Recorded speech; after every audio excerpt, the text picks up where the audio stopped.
Hey guys, it's Thomas Lang here. I'm on Musicians on the Record. This is going to be a great show. Let's do this. Boom.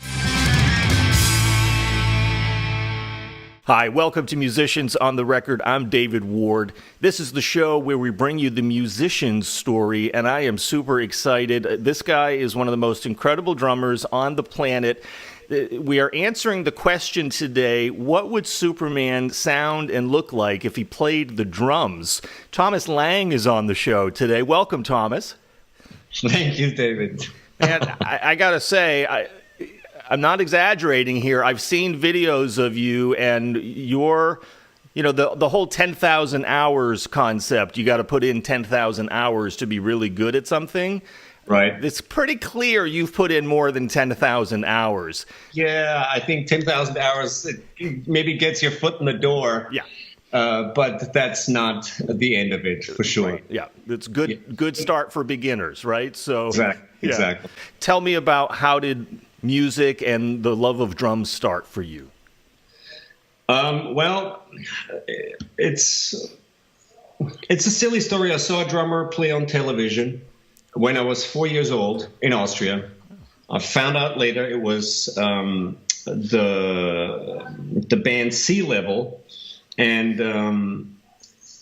the drummer started the song. He had a huge setup with 15 concert toms, and he started the song with a drum fill, and everybody looked at him, and he seemed to be in charge and in control. And I just loved that, and it seemed it intrigued me somehow because he was the only one in the band sitting down. Everybody else had to stand up, and he seemed to be the boss of the band.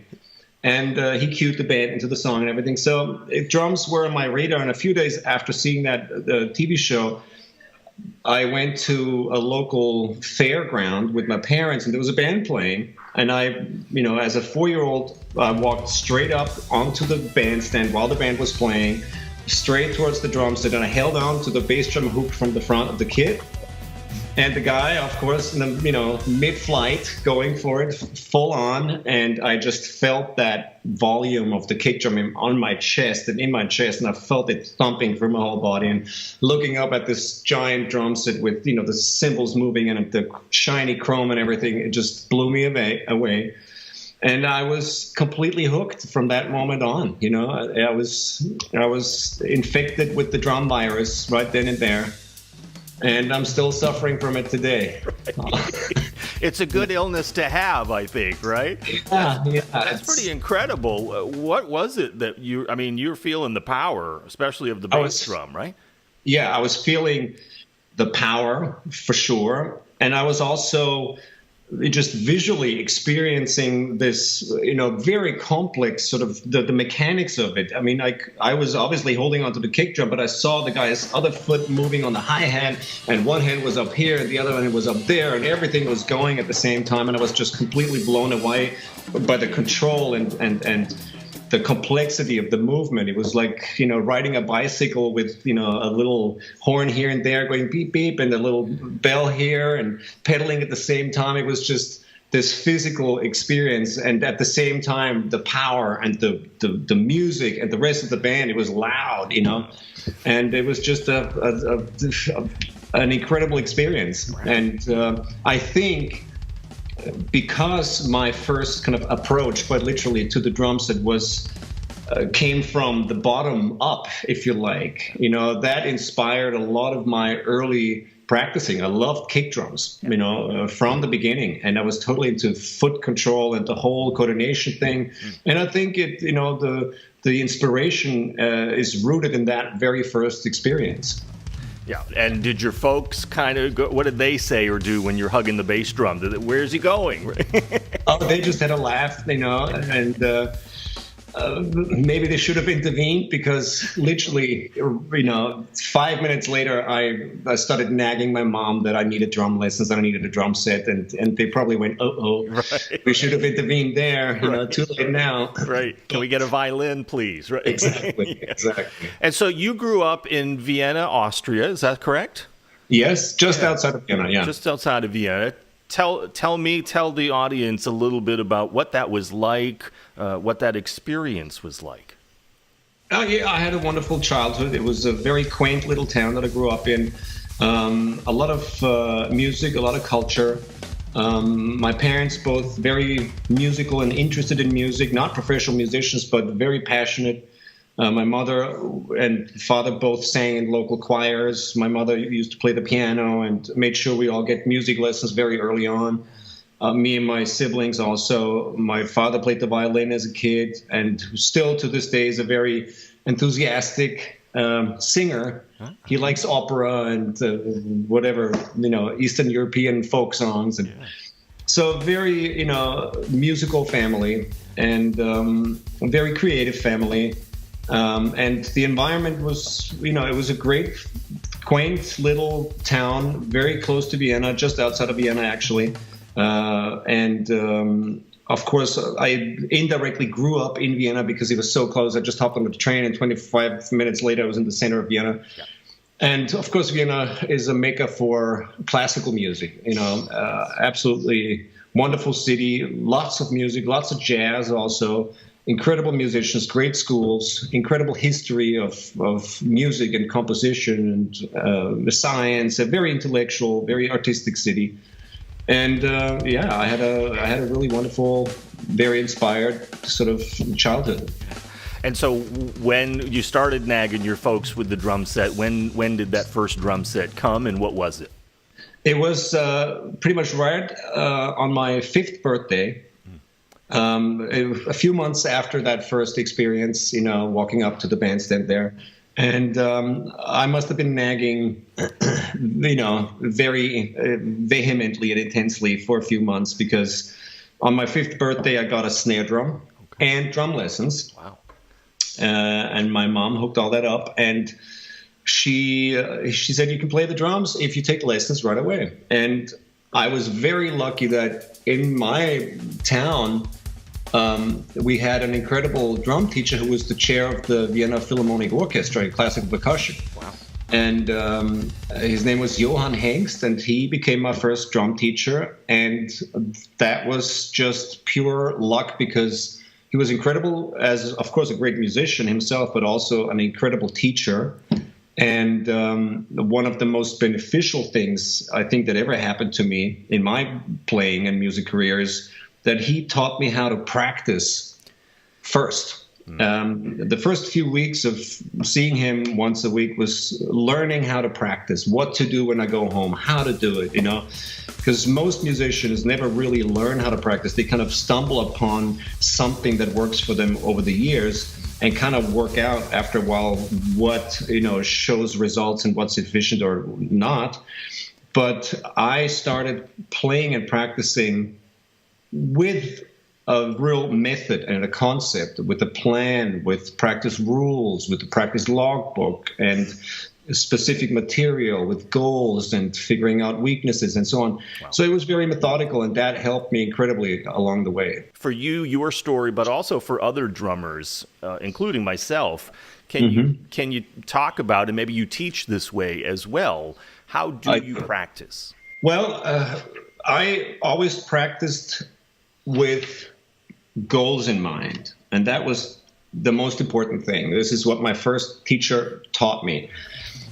You have to know where you're going. If you're going from A to B, the A is you now. This is the status quo. This is you with all your skill and ability today, but you want to be better. So let's say B stands for better, the better you in the future. You have to have a plan to get from A to B. It's it's the equivalent of driving somewhere in the car. If you want to drive from New York to Los Angeles, you want to know where you're going. Are you heading east or west? Very simple. And it's the same with developing any skill, especially playing a musical instrument. You have to know where you're going. What kind of player do you want to be? What kind of music do you want to play? How well do you really want to play that instrument? And so on. And once you know what your destination should be, then it's very easy to stay on track. And as soon as you leave your garage in New York, you have to know at the first junction which way to turn, where you're going, east or west, south or north, whatever. If you just keep heading west, you're going to be in pretty good shape. Right. And that's the same thing, in drumming, for example. You have to know where you're going all the time. And this is important to stay on track and be consistent in your practicing. So that was one of the things, just setting goals and achieving goals. And, long-term goals are, of course, a string of short-term goals, Yes. And that was one important thing I learned right away, to set goals and check things off the list all the time.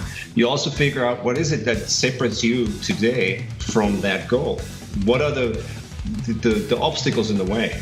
If you want to be a jazz drummer and you can't swing, there's a problem. If you can't play brushes, that's a problem. If you don't know any real book standards, there's another problem. So if your goal is being a jazz drummer, just write down the biggest weaknesses that separate you from that goal today.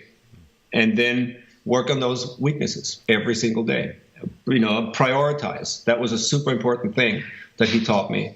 Like, what is the biggest weakness that separates you from your goal?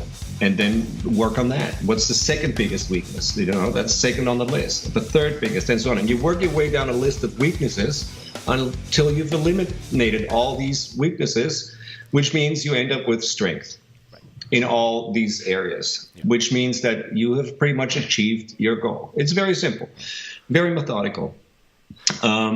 He also taught me to keep a practice log from day one. It's very important.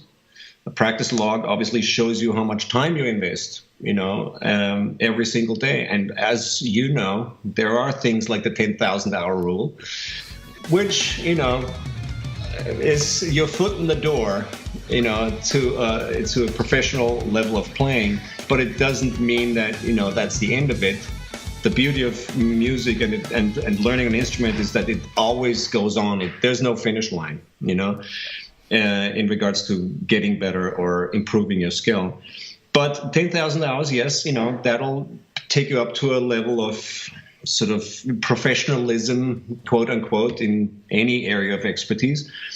And that means that you have to put in the time every single day. And I did actually log everything from day one in my practice log. After my first drum lesson, I started practicing, and from that moment on, I kept the practice log from literally day one when I was 5 years old.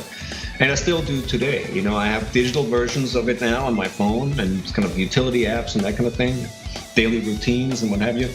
But that's very important to me, to know exactly how much time I'm putting in and what the results are. This is important for motivation for me. It's important for consistency. It helps me time manage, and so on. So that was a very important thing I learned from him, keeping a logbook. And all the things I wrote down in the logbook, like how long do I practice every day? At what tempo do I practice certain exercises every day? At what time of the day do I practice? Because that's important for productivity. Sometimes you practice early in the day, you see better results, as on other days when you practice later in the day. So that helps you tweak your practice schedule to always be more efficient, maybe absorb new information better in the morning than in the afternoon or whatever it is. And then also write down why you're practicing certain things. That helps you stay on track and keep a good sort of handle on where you're going stylistically and musically. If this is still what you set out to go for when you first started, approaching that goal. And I wrote down comments every day in my logbook, positive and negative comments about my practice session.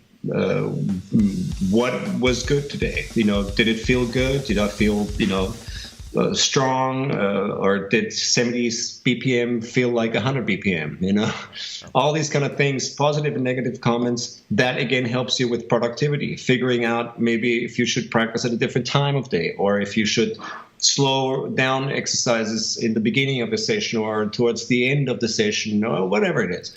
So all these things help you tweak and refine your daily practice session to a point where you can be very, very productive and efficient.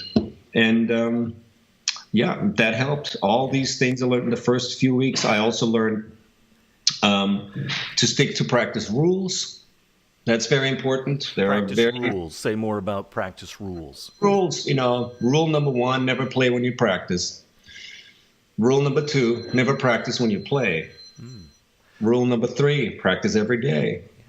Rule number 4, practice like you play, and so on. I mean, to get into these, like rule number one, never play when you practice means that playing and practicing are two different mindsets. Playing is creative. You're exploring, you're improvising, you're interacting with other musicians. It's a conversation. You're listening more to other people than to yourself when you're playing. You're part of a team. You kind of inject yourself into a whole structure, of a band with other musicians. You're not the most important thing, and playing is very creative and non-repetitive often. And like I said, you improvise, you have a conversation. Practicing is the opposite. It's super methodical. It's totally boring. It's very frustrating. It's super repetitive, and it's ultra analytical, and you're always listening to yourself. It's a very different mindset. And when you're practicing at home and you are practicing something and you're in that sort of state of mind of being analytical and repetitive and methodical, and you, of course, are frustrated all the time because that's what practicing is. Practicing is never, you never have those big enthusiastic outbursts like, yeah, I did this is so amazing. It's very a slow process of chewing through exercises, for weeks and months and years at a time. And eventually you'll master something, but there is no great euphoria or anything, as a result. You're just like, phew, okay, well, that took me a while.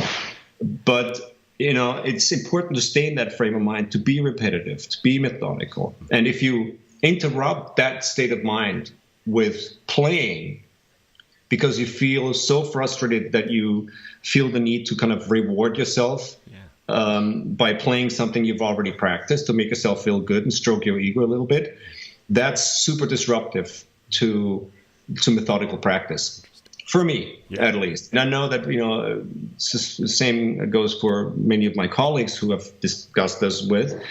It's important to stay in that frame of mind, to just keep chewing, through this thing, little by little, step by step, no matter how frustrating it is. It's just about putting in the time and staying focused and being concentrated and doing one thing at a time and not noodling, and mentally kind of sort of veering off and doing something completely different simply to reward yourself and have moments of, confidence in yourself, boost your ego a little bit by playing something you've already practiced and then going back to, chewing on that sandwich. Yeah. You know what I mean? really about pushing through it more from a mental, emotional point of view. Oh, absolutely. It's all about focus. It's all about focus. No matter how boring it may seem and how frustrating it may be, it's really important to stay with the issue always. And that really helped me. It's helped me save a lot of time because what happens really, most people who are decent practicers, okay, maybe they have let's say if they're good practicers, they have a 50-50 split of practicing and noodling every single day.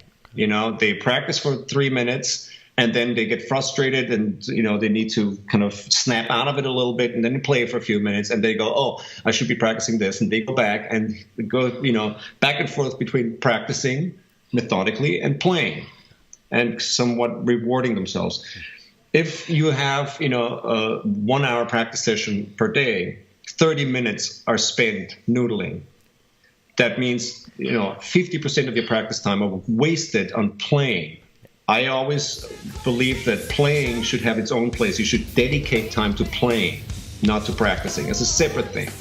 When I'm practicing, I just practice. I focus on the one thing. And the thing is, if you're a good practicer like this, which most people are not, and with most people, it's like a 70-30 split of 70% noodling and 30% practicing. If you're a good practicer and you practice 50-50, or, practice 50% play, 50% of your time invested every day, if you're on your path from A to B to become a better drummer, and you look at the 10,000 hour rule, for example, if you break it down, 10,000 hours, that's like 3 hours and 40 minutes or something per day for 7 years, every day.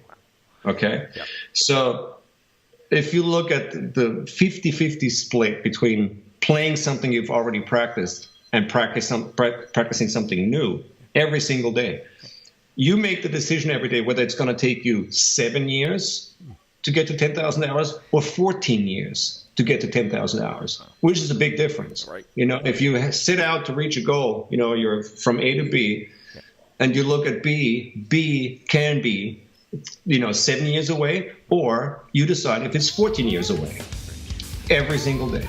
And if you look at it like that, at efficiency and productivity, I think it helps a lot of musicians go, yeah, you know what? Maybe I should just practice these scales right now, or just practice these whatever beats right now and not anything else. I want to learn something new. I have an hour or 2 or 3 hours a day. Why don't I just learn something new all the time? And then I dedicate time to playing and applying all these new things and having fun with other musicians and so on, and being interactive and being creative. But for practicing, I'll stay with the issue, and I just work on things that I need to work on weaknesses, not enforcing strengths, meaning playing things that you've already practiced to make yourself feel good, but to really work, shine a light on the dark areas of your playing every single day and tweak all those little mistakes and improve as much as you can every day. Learn something new every day. Fantastic. And, that made a big difference. Yeah, I can hear it. I love the rules of practice. When you were studying with your teacher, Thomas, as well as you also went to the Vienna Conservatory of Music, what was the dream that was starting to develop for you and your goals? What kind of player did you want to become? Well, I wanted to be an all-around player. I wanted to feel comfortable in all styles of music. I wanted to feel comfortable reading and playing different styles idiomatically correct and authentically. And I wanted to have no technical limitations. So I could play whichever style I choose to play. And I wanted to be an eclectic player. I didn't want to be a specific, jazz drummer or rock drummer or whatever. I wanted to be a little bit of everything. I wanted to be a drummer, any style. And of course I have taste and style preferences, simply because that's, personal taste. Sure. But I wanted to be able to play everything. If it were required in any professional working situation. And I wanted to have total control of the instrument. I wanted to be comfortable always when I play. And I worked a lot on technique and coordination and independence and all those things, because those are usually the things that make you a little uncomfortable when you play. And I worked a lot on styles. I studied jazz, and I played a lot of big band and a lot of combos and trios and a lot of acoustic jazz, bebop, and all that growing up. And I did a lot of jazz on records. Played with a lot of different jazz bands and fusion bands. And my root really is jazz. I know it sounds surprising, but. I loved all the great jazz drummers, and I was super inspired by, everybody from, Max Roach, for example, or, Tony Williams and Elvin Jones and all these great drummers, Buddy, of course.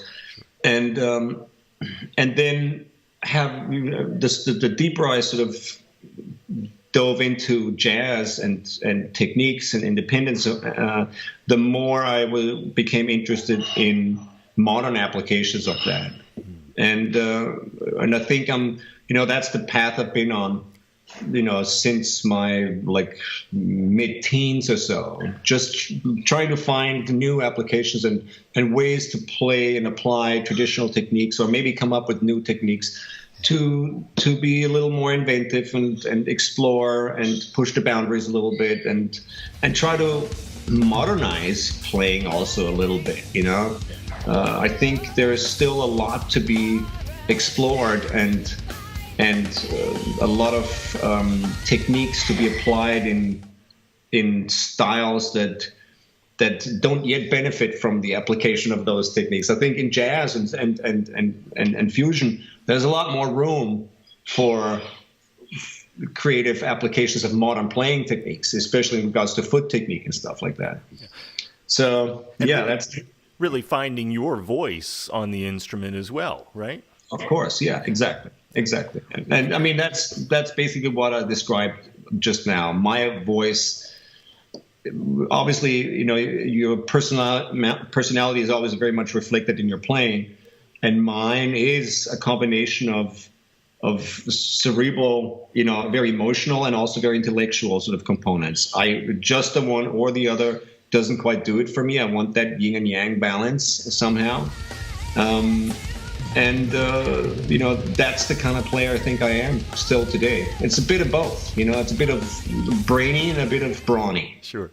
Yeah, absolutely. And when was it, Thomas, that you decided that you wanted to be a professional musician, professional drummer? Was it 4 years old hugging the bass drum, or when you went to the conservatory? As soon as I realized that being a musician is actually a valid, option, for a profession, I went for it. I was probably in my early teens, 12, 13 years old or so, when I realized this is actually a possibility, and then I just went for it. And I actually started studying very early. I had some great teachers, like I said earlier, until my early mid-teens, and then went to the conservatory very early. What was that experience like?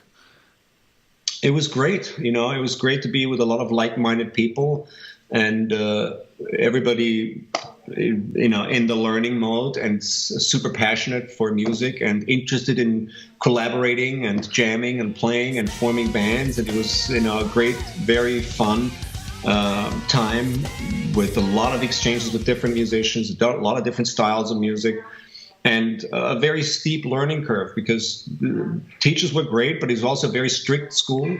So you had to get stuff done or you were out, So you had to stay on top of things all the time. Lots of repertoire learning, lots of reading, lots of practicing, lots of technique. But great fun, because, we would get together all the other drummers who were studying there and just work on chops and work on rudiments and charts, and it was great. Yeah. And so when you're 16 or you graduate from the conservatory and you get that first professional gig and you're saying to mom and dad, I want to go pro. I mean, they were very supportive right from the beginning. Were they on board with that as well? Or were they like, well, you might want to have a backup as an accountant, Thomas? Well, my mother was super supportive always, and she totally believed in me and wanted to make sure that I find something that makes me happy. And find a profession that is fulfilling and that I feel passionate for. She was super supportive from the beginning. My father, not so much. He actually didn't like the whole, thing. Was not supportive. He was hoping I was going to do something completely different, something a little more traditional. But as soon, as I finished school, I went on the road, and made money. So I was very lucky to end up with some very successful bands very early on, and artists that I worked with who happened to be friends of mine. And I think when my parents saw that, well, it's obviously working, he's making money more than his other, brothers and sisters or friends, and he's happy. So that kind of worked out, Yeah, no doubt, right? It clearly worked out. What were some of those early first gigs that you got that were paying some bills? Well, in the very beginning, I was, again, still based in Vienna, working with Austrian pop artists, and some of them very successful in that small country of Austria. Artists you wouldn't know, like Etta Scolo. She was an Italian artist. One of my first professional tours was with her. She's from Sicily, Italy, but she happened to live in Vienna at the time and had a #1 hit. And we had a national tour, which was a great thing for me. I was very young. I was probably 17 or 18 or something like that. And that opened the doors for me in regards to gigs with other Austrian national artists, all the other people who had #1 hits and were always in the charts. And I started doing a lot of Austropop gigs at the time. And of course, the biggest Austropopper at the time was Falco, and I ended up playing with him. And basically, as soon as I left school and the conservatory, I was on a world tour with him. You know, he had the huge hits. That was back in the 80s. Right. The Rock Me Amadeus, right? Exactly. Yeah. Rock Me Amadeus and The Commissar and many, many others. And #1 hits here in the US and mega worldwide hits. So I just happened to end up in the right place at the right time. And all of his, band members were good friends of mine who I worked with many other bands in Austria. So we were all friends. And that was my first really big international gig. Yeah. All the other stuff I'd done before was more national or more sort of in the German-speaking territories like Austria, Switzerland, Germany. And that gig with Falco was a really international gig. Yeah. And you got to tour with him. Did you also get to record some of those songs with him? Yeah. No, we were doing both touring and recording. And I was also involved in writing with him and also co-produced and produced his records. So fantastic. Wow. That, again, was a very important learning experience. And that's kind of what kicked off my sort of career, a side career, if you like, as a writer and producer. Which I've been doing since then, That's fantastic. What was the main difference that you learned, because you on-the-job training, obviously, between playing live and recording in the studio? Well, the main differences are, in this, you have a different mindset in both situations, very different. In the studio, you're doing something that will be listened to over and over and over again. It's not just a moment in time. You're archiving something. It's a document. You're capturing something that will live forever, in a way. And especially back in those days, when I first had the studio sessions, there were there was no Pro Tools or anything, or not much, punching in. If you messed up something, you'd punch in, but you were always doing whole takes and everything. And in the studio would really go after, the energy of a song, the feel of it, and not be too, not have an ego at all, especially in like the pop and rock music context. You would just play parts and execute them really well and be very methodical, really, and very clean and just work on feel and sound. And live, it's completely different. You can just go nuts sometimes. If you feel like there's a moment where another musician needs to be confused a little bit, you can confuse him. If there's a moment where he needs a little bit more support and something, because he's in the middle of a solo and he's like getting a little lost there, you're gonna nail that one really, really hard so he knows where everybody is. Those kind of, it's a lot more interactive. And you have, of course, more freedom to play the song a little bit different every night, right. Explore new options, change things slightly, and add a little bit of flavor and spice to each performance that surprises maybe the other musicians a little bit, or just changes the feel slightly. No, you're more flexible live, and it's a little bit more creative and definitely more interactive with the audience. You react to what the audience is doing, and you react to what the rest of the band is doing. And you can also cause, reactions. You can do something that'll inspire somebody else to play something slightly differently that day, or a certain reaction from the audience, and so on.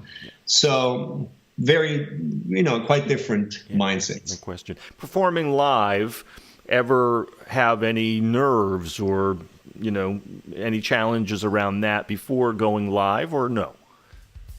No, not really. I was always really excited to play and looking forward to playing. I never had that kind of nervous anticipation before a show. Yeah.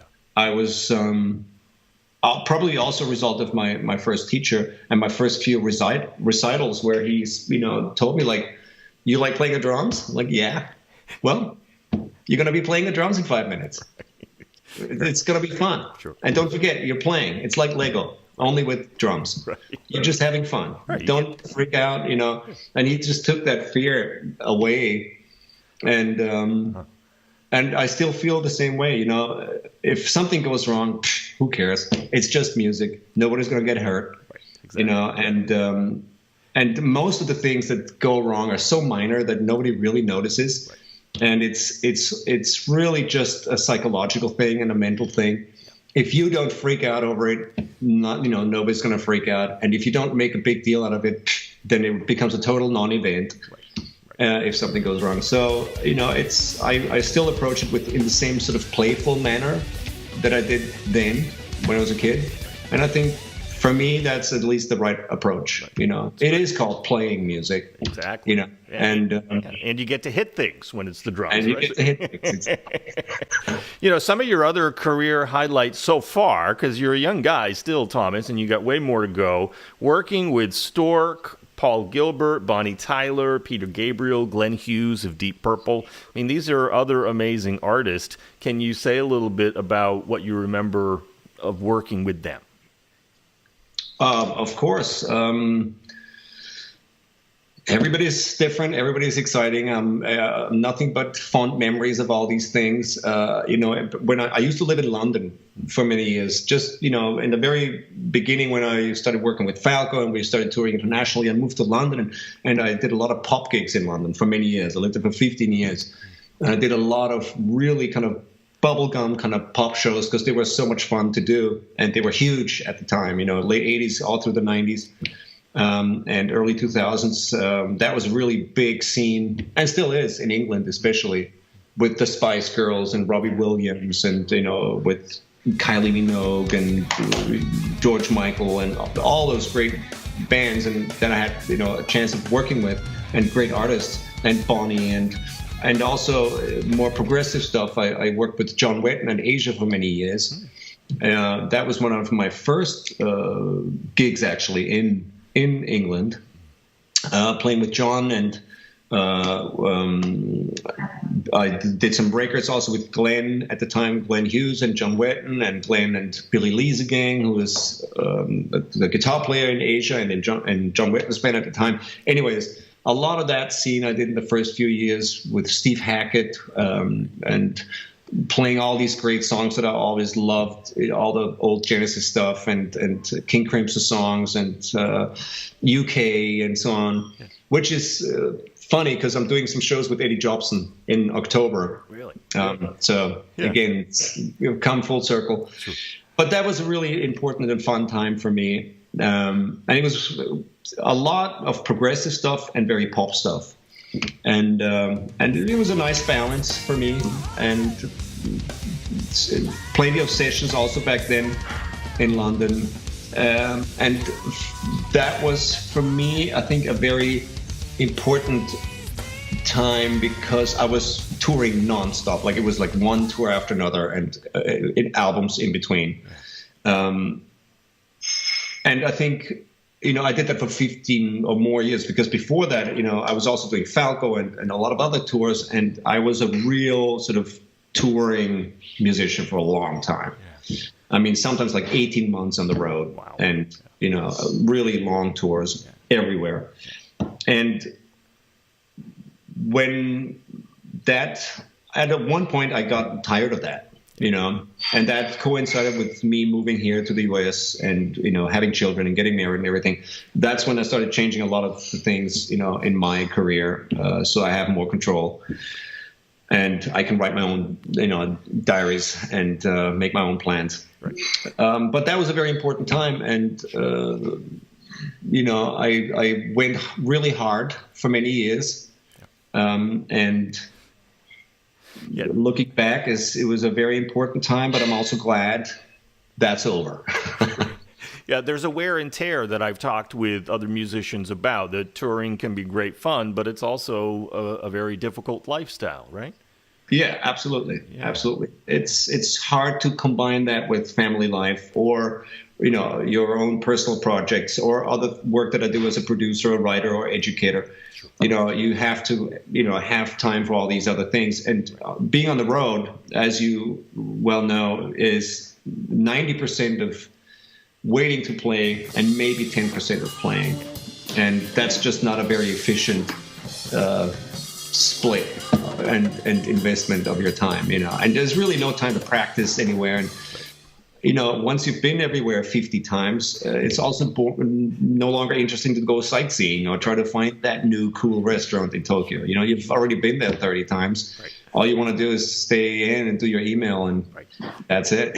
And then get home, right? And then get home, exactly. So you're living in California now. You got a family, and I mean, clearly with the rules of practice and what you've learned. You're an amazing teacher as well. I've got this, your creative control, and we'll put a graphic up as well. I haven't gone through the whole thing, but it's incredible. You've got drum books, drum DVDs, the Drum Universe School. Talk about some of these projects that you're doing as a teacher now. Okay.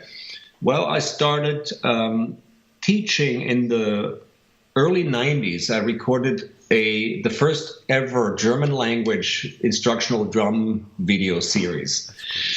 And because at the time there were only English language videos available, and translated videos. Often they weren't even translated. If they were translated, they were very badly translated.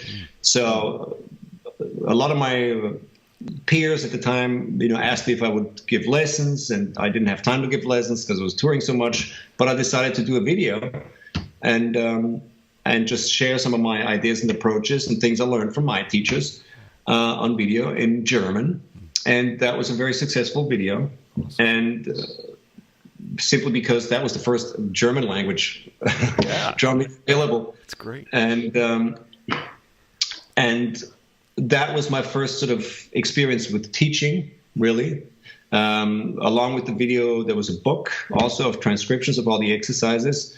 And then a few years, and then I kind of stayed away from the whole teaching thing because I was so busy playing again for years until maybe the early 2000s.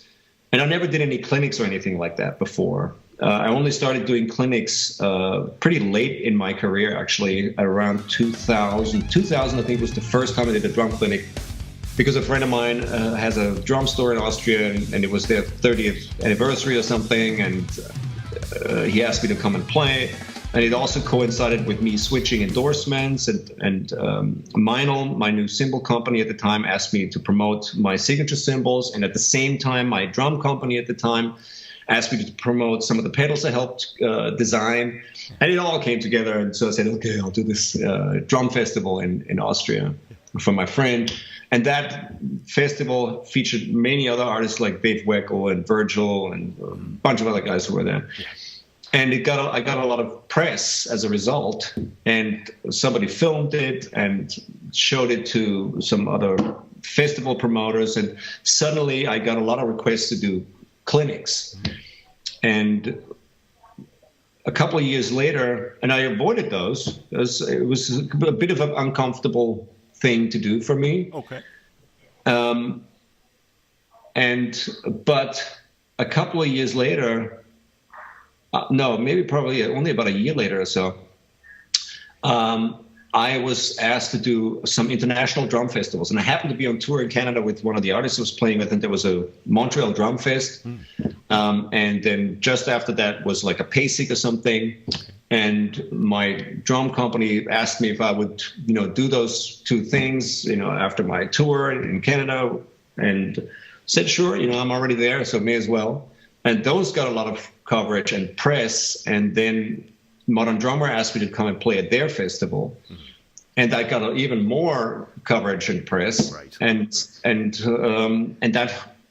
then as a result of that, Hudson Music asked me to do a DVD, which is the one that you were just holding up. And I kind of stumbled into the whole teaching thing that way. It was a very sporadic adventure in the beginning. And then in order to promote the DVD, I saw that this has a lot of potential, not only would it allow me to be more flexible and create my own schedules and not depend so much on other people's touring schedules and diaries and so on.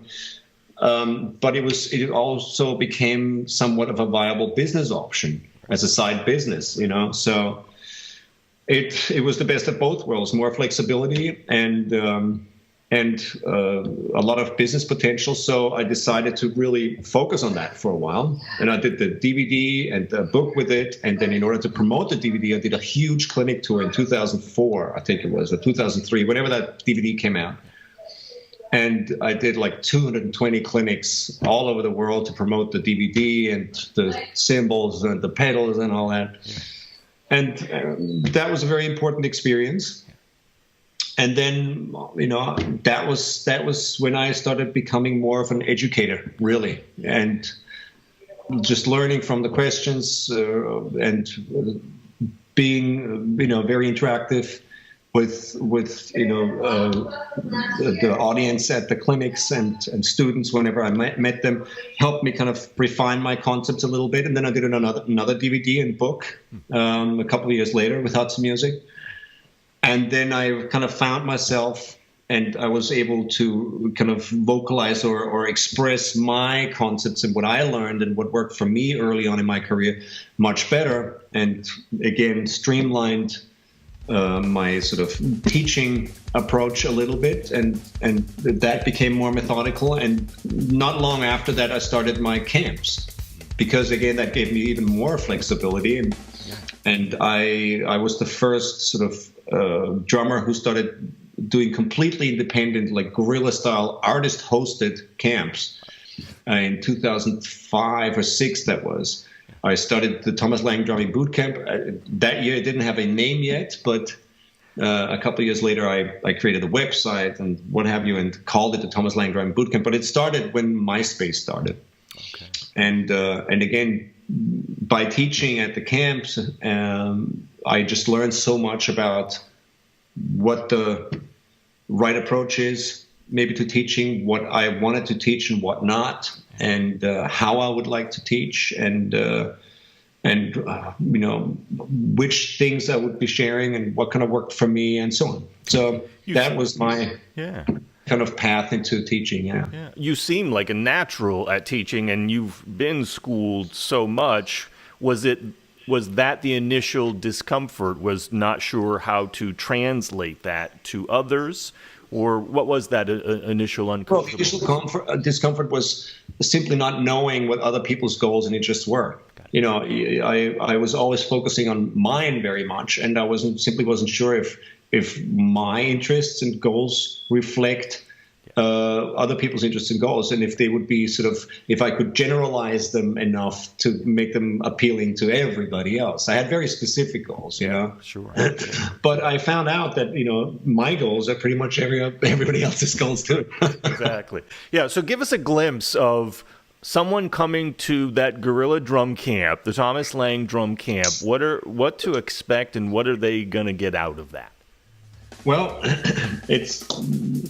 To give you a little bit of a history, it started literally like guerrilla style with sort of the early days, in the early days of social media with MySpace. When people figured out where I was on the road, I would post like something from Stockholm. I'm in Stockholm today, whatever. And people say, "Hey, I'm in Stockholm too. I'm a drummer. Can I take a lesson with you before the show or whatever?"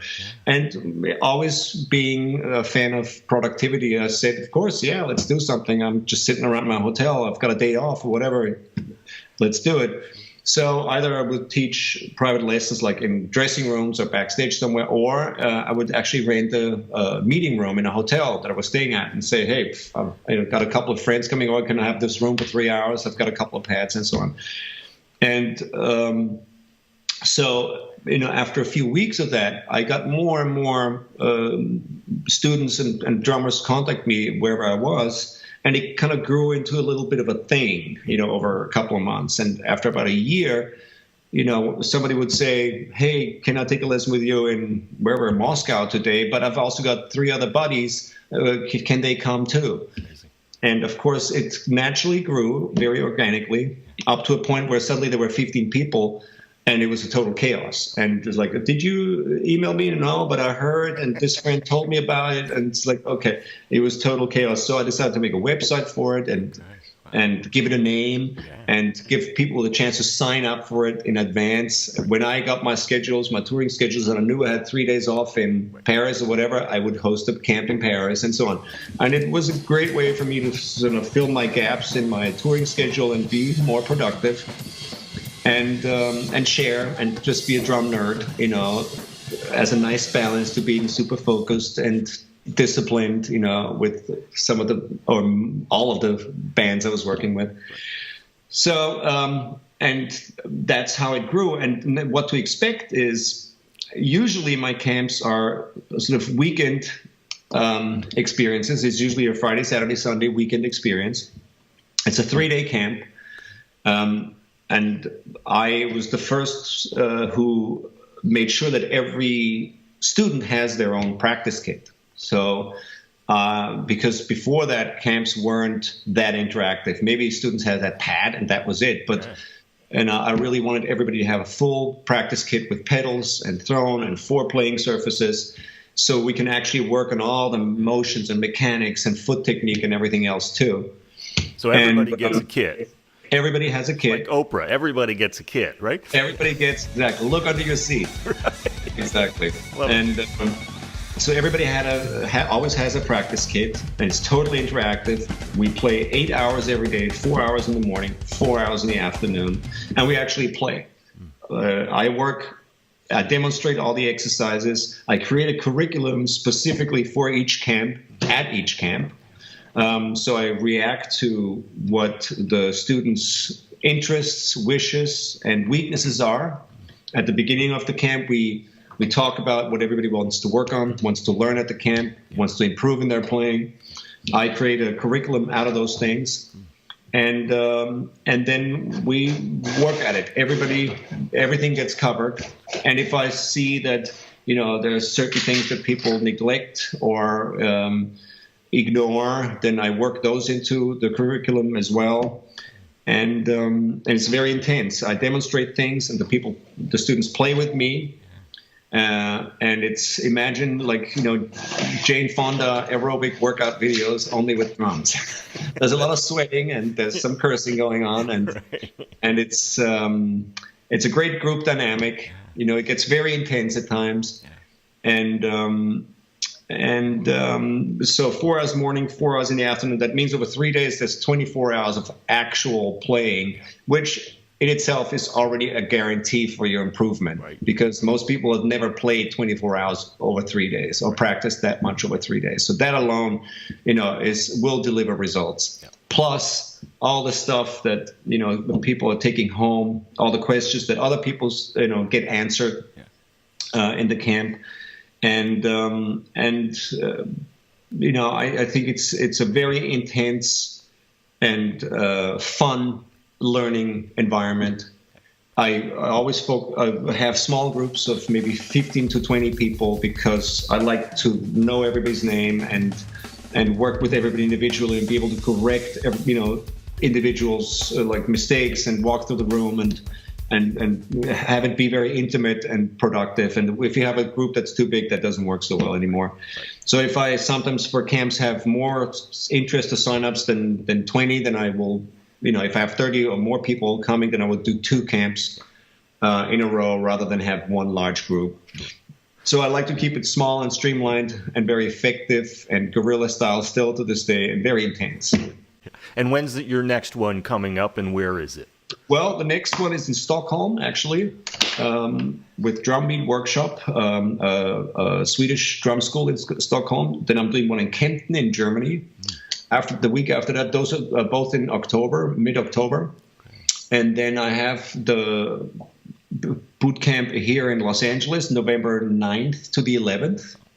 Always here in the same location in Thousand Oaks, Los Angeles, at a beautiful hotel called the Palm Garden Hotel. And if you're interested, go to thomaslangdrummingbootcamp.com or go to muso-mart.com. That's our event organization company and marketing company.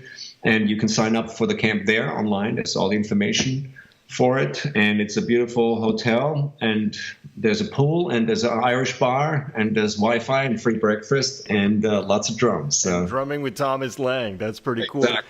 Now, if somebody can't get to the drumming workshop, they can still study with you because you've created this online Drum Universe school. Tell me about this, please. This is very exciting. Yes. I have an online school called Thomas Lang's Drum Universe. And again, one of those things, a lot of times people approach me and they don't have the ability to travel to attend any of these camps. So, and I still get a lot of questions and interaction with some of my fans and friends online, and especially through social media. And there's just so much interest out there that I thought it would be nice to share also in my own drum school. And I started that. I had a school years ago that was hosted with another company in Napa that did that for a couple of years. But then that didn't work out, and I decided to just do my own thing. And I started the Thomas Lang's Drum Universe about 2 years ago. And I recorded a massive sort of core curriculum of all the stuff that, we're usually discussing in the camps, also things that I know that people are interested in, and sort of newer versions of a lot of my DVD concepts and exercises, and a lot of new stuff. And I have, it's not just pure drum lessons, there's a huge amount of actual just pure technique lessons, hand technique, foot technique, coordination exercises, linear exercises, non-linear, polyrhythms, beat displacement, just groove playing, all sorts of stuff, tons and tons of applied rudiments and rudiments for the feet and speed exercise, whatever, lots and lots. I mean, I think it's about 40 hours of just drumming exercises. But then there's also transcriptions, of course, of the exercises, and also other things like there's a section called opinions and conversations where, I'm just talking or sharing some of my thoughts about drumming or music or touring, or there are, tour blogs where, people can, be on the road with me and see what I see. And I film tours and upload them on the site. And then there are reaction videos to questions that some of my students have and specific questions they have. And so lots of different stuff. There's play-along tracks on the site, and then there's song performances, and then there are solos and backstage clips and all sorts of stuff. So it's kind of an all-around glimpse into my world of playing and working and drumming and practicing, and my concepts all wrapped into one shiny little drum school. It's the full boat. And where can people go see that, Thomas? They can go, the URL is thomaslangsdrumuniverse.com.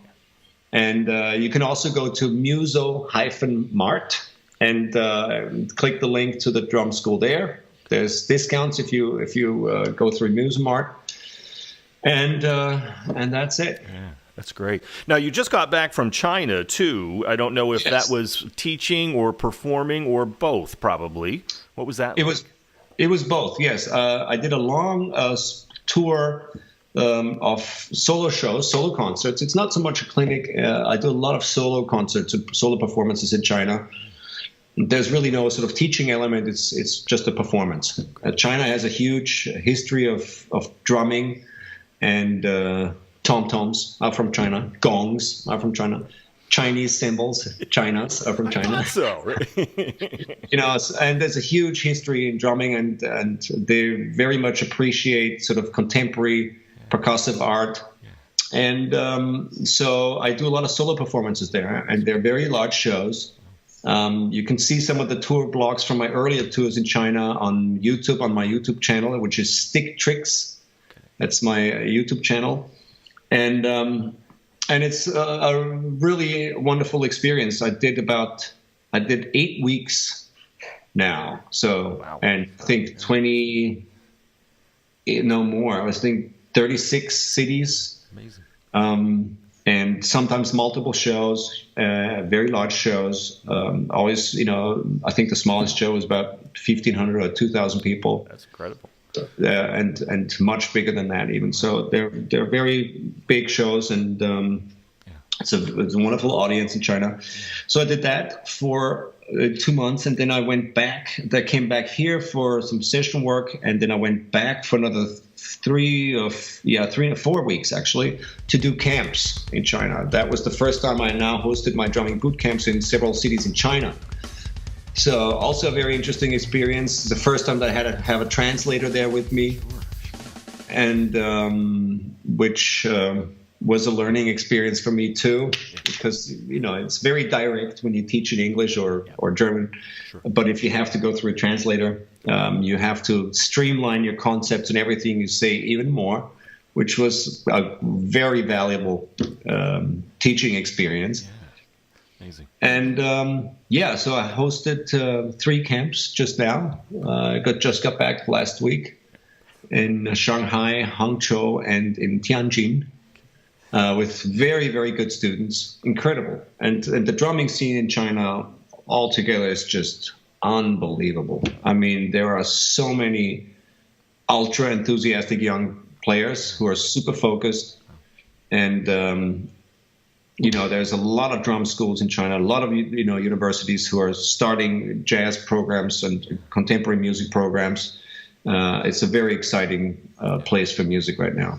It's incredible because I know you and Dom Famularo are going out there and teaching a lot of folks, and I imagine you'll be back, right? You're going to be going back to China at some point. Yeah, I've been going there since, I think the first time I went was 1989. Wow. Okay. So it's been a long time, and I go back there every year, sometimes multiple times a year. And not only for sessions, recording sessions with people, or solo drum performances, or concerts. When I'm touring with bands, of course, we also play China when we're doing Asia.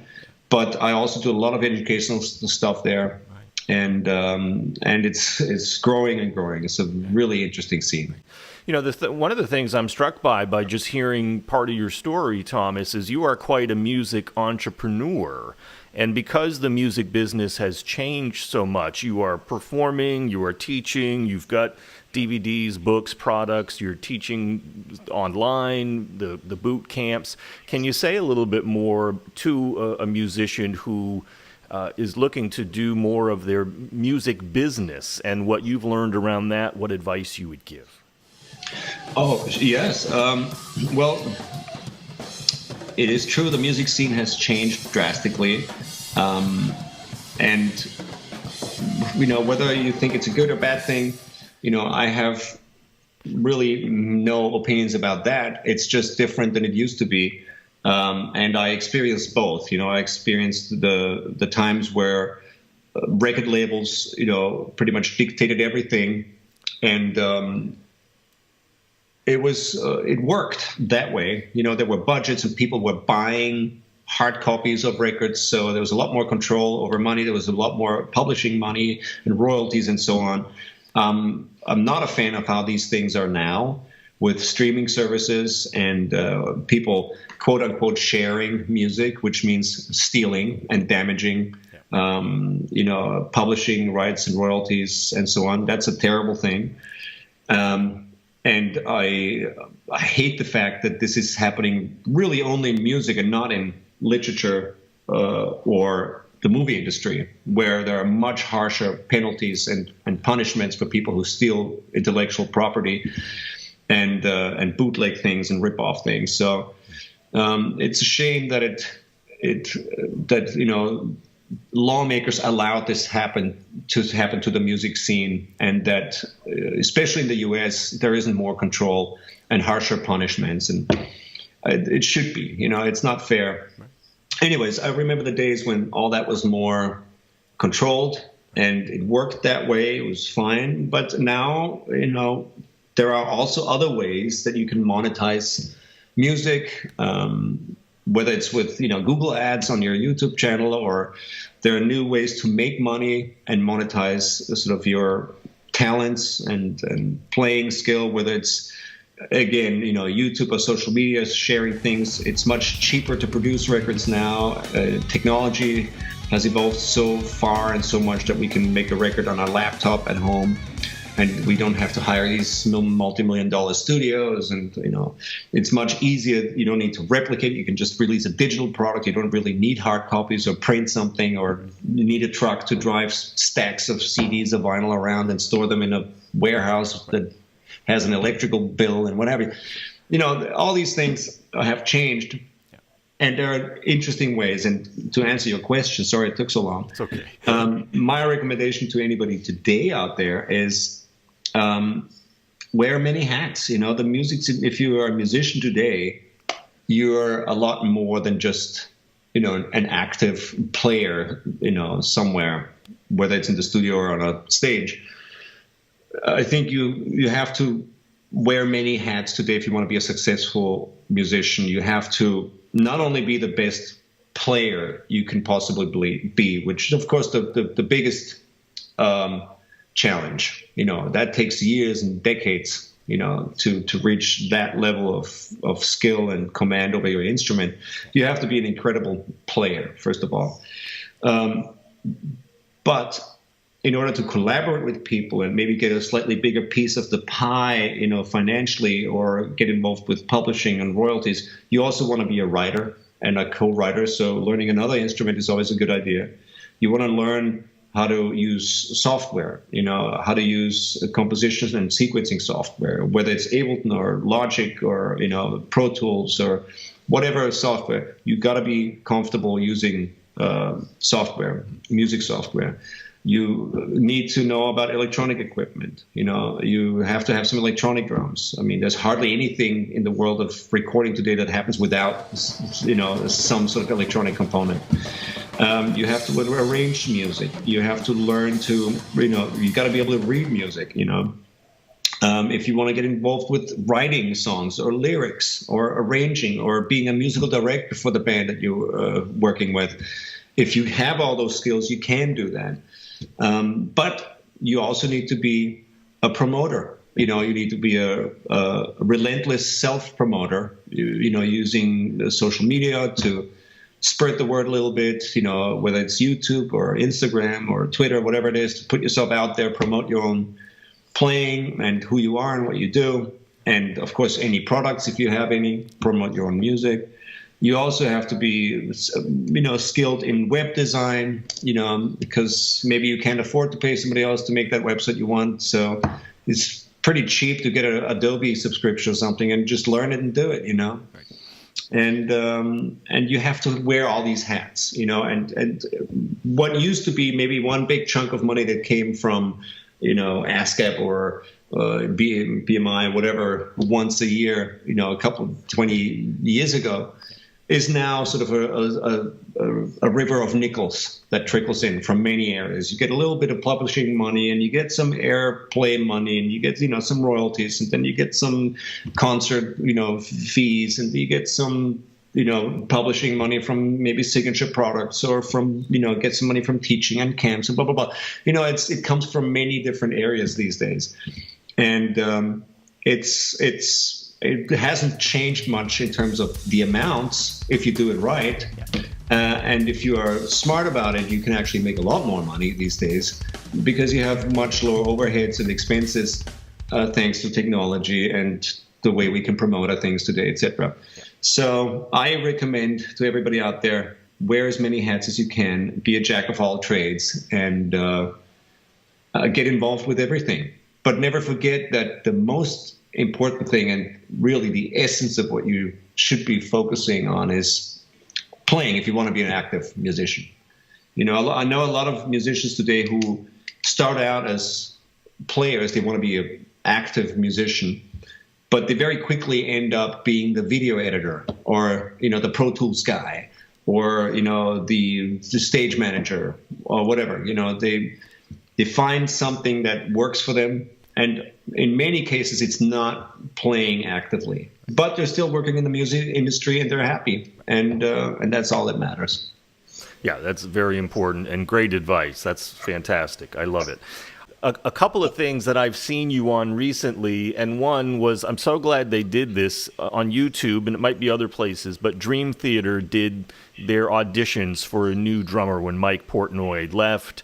And then you were on Fred Armisen's Stand Up for Drummers. I was curious about what experience was both of those like, especially the Dream Theater one, because we don't get to see the behind-the-scenes glimpse of auditioning for a band like that. Right. Well, it was a very interesting and, for me, a very positive experience. It was a very unusual audition because it was so very much sort of in-depth and more complex than pretty much any other audition I've ever done before. And I've done many other auditions, which is usually you walk in, you play a couple songs. It's like, you get judged on more, personality and vibe and maybe some of the fashion aspects as well. What it's like in the world of pop music and stuff. But this was very different. It was a very long audition, and it consisted of sort of several parts. There was a long jam session. It was like an hour of just jamming and just trying to have a conversation musically with the other guys, and that was a lot of fun. And then obviously the songs that they wanted me to prepare and play, like all the other guys who auditioned as well. We all played the same few songs, some of them very long songs. So that was like an hour and a half just playing, the audition songs.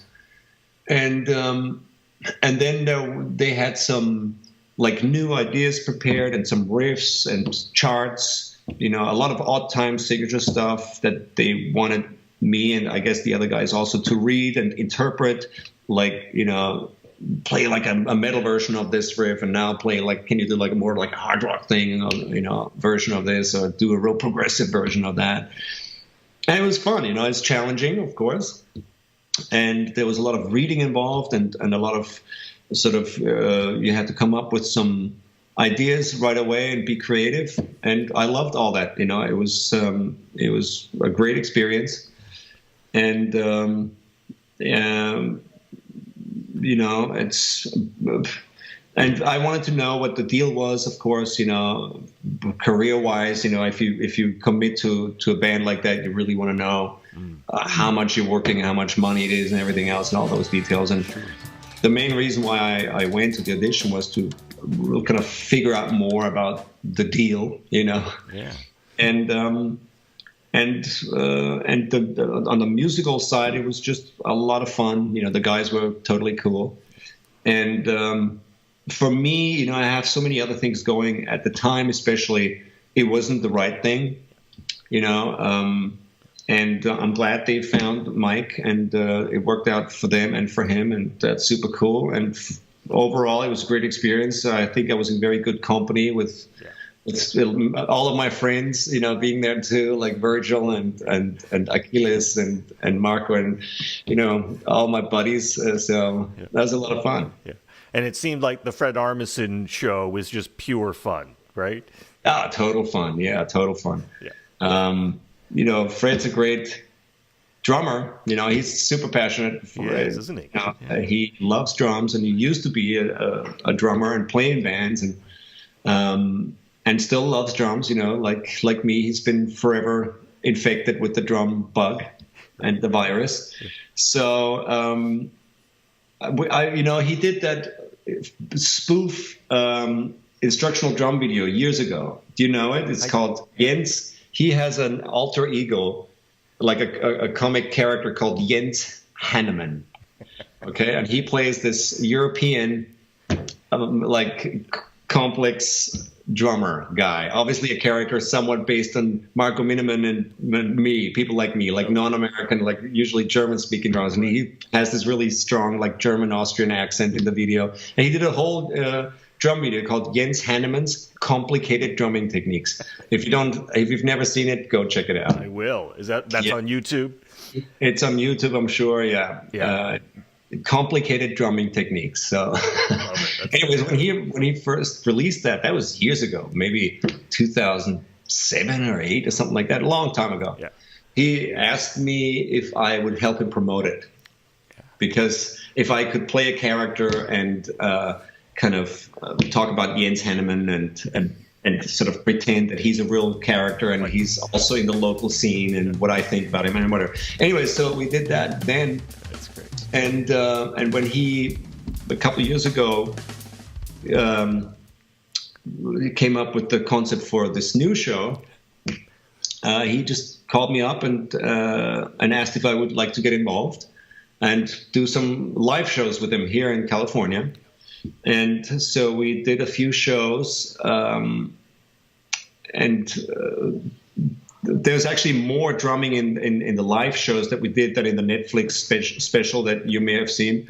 There's a lot of really fun, sort of goofy interaction on the drums where we were both playing in the show. And of course, there's that one thing that is now also the Netflix special where he introduces me as a world famous drummer, but then has me, like play out a script with him rather than play the drums. Right. It's like such a coitus interruptus, right.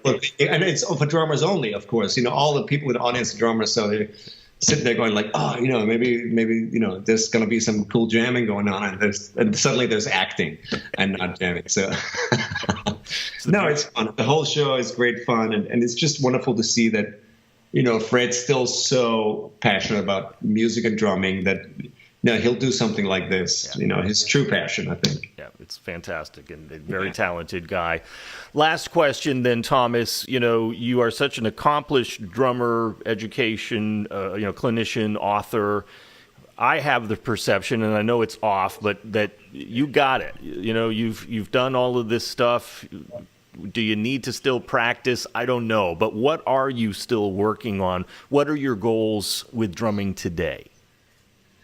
Of course, like I said earlier, it never ends. If you're passionate, for music or drumming, and if you're interested, then there is no finish line. And of course, I still practice. I don't have as much time as I would like to practice, but I have many goals, and I wish I could practice every day. It makes me happy to practice. Still to this day, it makes me happy to work on weaknesses and streamline things and improve details in my playing.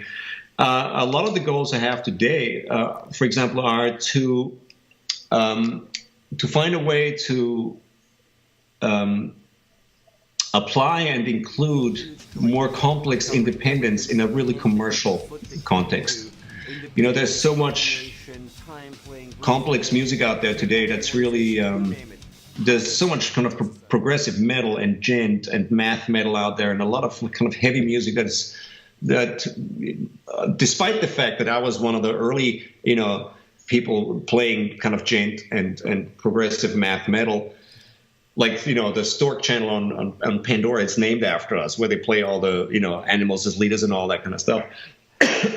So despite of being there in a way in the early days of it, I kind of I get bored with it now very easily, and I sort of crave really commercial songs, more hooky songs, but I also want a certain level of complexity in the drum part. So a lot of my interests and goals at the moment are playing grooves and beats and constructing and designing beats, if you like, that have a really profound intellectual component, that are tricky, that are hard to play but sound real easy, that sound real groovy and real simple. But if you look at them under the microscope, you go, that's different. Okay, that's very different. I want that sort of second level of chin scratching and head scratching. Not, to be complicated for complexity's sake or anything, only to kind of entertain myself and still play some catchy, hooky songs. Right. I'm a song geek. I always was. I'm a fan of commercial music. Always was. So that's one of my goals, to kind of combine complexity and simplicity in a way. That's fantastic. It sounds a little abstract, I know. No, it sounds great. The goals are to work on everything, like on techniques, to work on sounds. I have a really weird looking drum set that I've been playing for years with like rototoms and gong drums and all sorts of funky little cymbals and stuff. So I'm working on really random sounds and random grooves, and I'm trying to work in surprises into my playing more. I'm trying to think out of the box more in my playing. I'm trying to still work on match script because I played traditional for so many years, like 30 odd years, and then switched to matched after surgery. And my left hand, I'm still, working on that. There's always, room for improvement. So yeah, never ends. Always goes on. That's really incredible. Thank you so much for making it accessible to Luddites like me. I really appreciate that. I already feel smarter. I don't know if it's going to translate on the drum set, but I really appreciate your time. And this has been like a drum lesson for me, Thomas. Thomas Lang, thank you so much for being on Musicians on the Record. Thank you, David. My pleasure. Thanks for having me.